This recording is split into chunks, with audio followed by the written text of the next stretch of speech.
దేశం కోసం మరోసారి మోడీ ప్రధాని కావాలని ప్రజలు కోరుకుంటున్నారని మహబూబ్ నగర్ బీజేపీ ఎంపీ అభ్యర్థి డీకే అరుణ్ అన్నారు.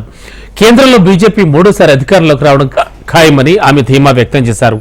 బాలానగర్ మండల కేంద్రంతో పాటు మోతి ఘన్పూర్, సూరారం తదితర గ్రామాల్లో డీకే అరుణ్ ఎన్నికల ప్రచారం నిర్వహించారు. ప్రతి గ్రామంలోనూ ప్రజలు ఆమెకు ఘన స్వాగతం పలికారు.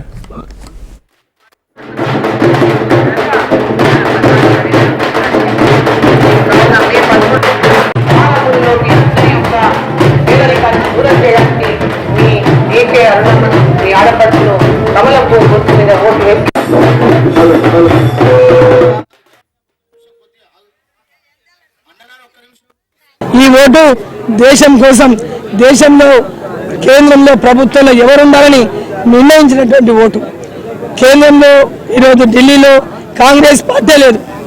కాంగ్రెస్ పార్టీ తుడిచిపెట్టుకుపోయినటువంటి ఈ సందర్భంలో దేశమంతా నరేంద్ర మోదీ గారు ఉండాలని, దేశమంతా నరేంద్ర మోదీ గారు మళ్ళీ ప్రధానమంత్రి కావాలని కోరుకుంటున్నటువంటి ఈ ఎన్నికల్లో ఇక్కడ కూడా మహబూబ్ నగర్ పార్లమెంటులో కూడా ప్రతి ఒక్కరు కూడా ఎక్కడికి వెళ్ళినా, ఏ వృద్ధులను అడిగినా, ఏ యువకులను అడిగినా, ఏ రైతులను అడిగినా, ఏ మహిళను అడిగినా ప్రతి ఒక్కరు కూడా మోదీకే ఈసారి మా ఓటు, మోదీ గారిని గెలిపించుకుంటాం, కేంద్రంలో ఉన్నటువంటి నరేంద్ర మోదీ గారి ప్రభుత్వం దాన్ని మాకు అందుతున్నాయి, ఈసారి మోదీకే మా ఓటు, ఈ దేశం కోసం మోదీ ఉండాలి, మోదీని గెలిపిస్తాం, అరుణమ్మని గెలిపిస్తామని ఏ ఊర్లో పోయినా పెద్ద ఎత్తున ఆశీర్వదిస్తున్నారు.